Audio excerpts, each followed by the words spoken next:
こそ私のソウルソサエティへ。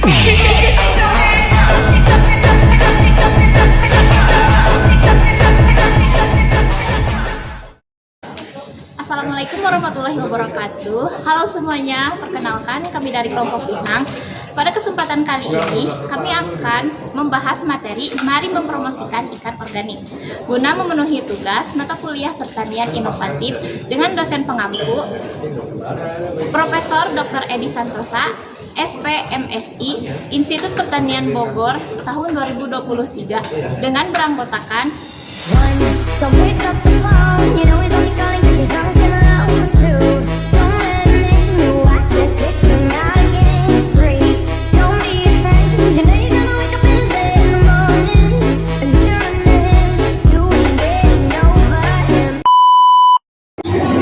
Fadil, lu tahu gak sih, ternyata banyak tahu ikan yang katanya itu tidak sehat untuk tubuh. Oh, salah itu Chris. Sebetulnya masih banyak pembudidaya ikan yang masih diolah dengan hasil tangan-tangan para nelayan, terutama pengolahan hasil ikan organik. Ikan organik? Iya, ikan organik. Salah satunya yaitu pembudidayaan ikan lele, ikan patin, ikan emas yang memang tidak menggunakan bahan-bahan kimia. Oh begitu ya. Iya, jadi maka dari itu biar kita tahu apa sih itu hasil ikan organik, kita tonton video selanjutnya. Ikan organik merupakan ikan ramah lingkungan, yaitu dari proses yang tidak menggunakan zat-zat yang berbahaya dan merusak lingkungan sehingga menghasilkan produk yang aman dan berkualitas. Perikanan dan hasil ikan memiliki peran yang sangat penting dalam perekonomian dan kehidupan sehari-hari masyarakat Indonesia, serta menjadi fokus dalam upaya menjaga keberlanjutan sumber daya laut dan perairan negara ini. Ikan organik semakin populer di Indonesia karena kekhawatiran masyarakat Indonesia terhadap bahan kimia dalam budidaya konvensional. Ikan organik di Indonesia seperti nila, lele, bandeng, dan kerapu semakin diminati. Budidaya ikan organik fokus pada metode alami, pakan organik, dan penghindaran bahan kimia. Ini penting dalam menjaga keberlanjutan sumber daya laut dan perairan, serta memenuhi kebutuhan konsumen yang mencari produk ikan yang lebih aman dan sehat. Keuntungan dan manfaat ikan organik. Yang pertama, ada kualitas gizi yang lebih baik. Ikan organik seringkali diberi makanan yang lebih sehat dan alami, yang menghasilkan daging ikan dengan kandungan nutrisi yang lebih tinggi. Yang kedua, ada tidak mengandung bahan kimia yang berlebih. Ikan organik dibudidayakan dengan lebih sedikit penggunaan pestisida, antibiotik, dan bahan kimia lainnya yang dapat berdampak buruk pada kesehatan manusia. Yang ketiga, ada pemeliharaan lingkungan yang lebih baik. Budidaya ikan organik biasanya lebih memperhatikan keseimbangan ekosistem dan meminimalkan dampak negatif terhadap lingkungan. Yang keempat, ada tidak merusak ekosistem alami. Dengan menghindari penggunaan bahan kimia berlebihan, ikan organik membantu mempertahankan kelestarian lingkungan dan air dan kehidupan akuatik. Yang kelima, ada mendorong pertanian berkelanjutan. Pembudidayaan ikan organik mempromosikan metode pertanian yang ramah lingkungan dan berkelanjutan. Ikan organik tidak mengacu pada jenis ikan tertentu, tetapi pada cara ikan tersebut diproduksi.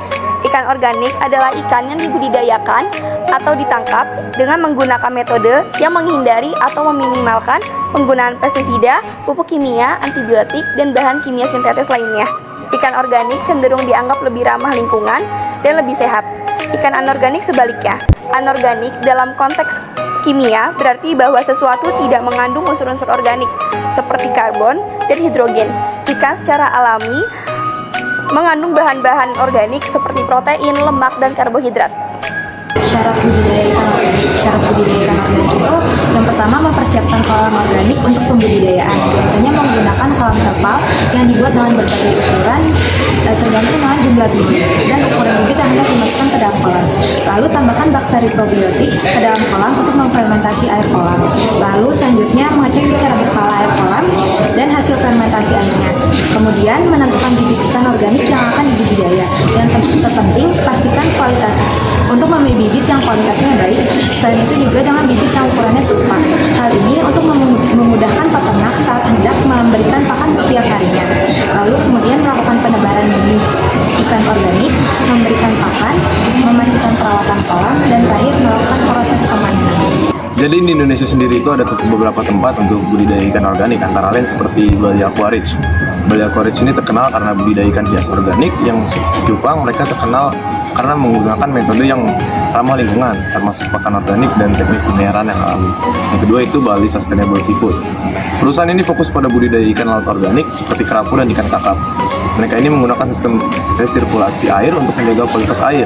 Yang ketiga ada Bali Eco Lounge, yaitu tempat yang terkenal dengan budidaya udang organik.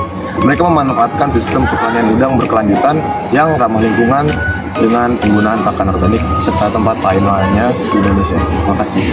Salah satu cara melestarikan ikan organik yaitu dengan cara membudidayakannya.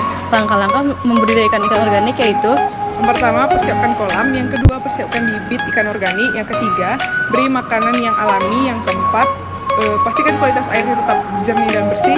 Dan yang kelima, panen setiap 3-4 bulan sekali.